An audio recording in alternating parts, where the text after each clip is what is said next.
চুরি ডাকাতি তার অন্য বিভিন্ন ধরনের অপরাধগুলো কর্মকাণ্ড করতেছে।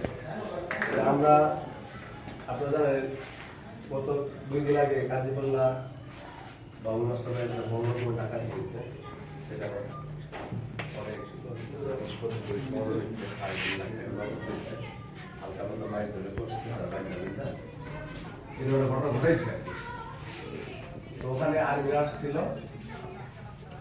খবর পাইয়া তারা বলে গেছে দেশের পরিস্থিতি যাতে আরো একজন ঘটনা ঘটতে পারে, সুতরাং আপনারা প্রতিটা গ্রামেই নিজস্ব নিরাপত্তা একটা বলয় তৈরি করার চেষ্টা করেন। কমিটি করে কিভাবে করা যায় আলোচনা সাপেক্ষে এতগুলো ইয়াং ছেলেপেলে যে গ্রাম আছে সেই গ্রামে কোনো চোর ডাকাত ঢোকার সাহসী পাওয়ার কথা না। এবং আমাদের এই গ্রামের যুব সমাজ যদি অ্যাক্টিভ হয়, এরা যদি একটু কষ্ট করে সময় দেয় আর আমরা যদি সাপোর্টে থাকি, তাহলে এই গ্রাম তো চোর কেন কোনো কিছুই সমস্যা হওয়ার কথা না। যাই হোক, আমি আমাদের অ্যাকচুয়ালি রোগটা কি সেটা আমাদের নিন্দা হয়েছে যে আমাদের এই সমস্যা।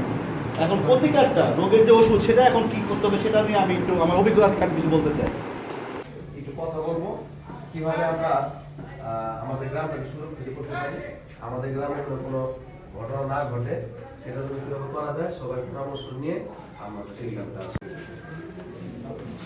সবাইকে ধন্যবাদ সভাপতি করার জন্য।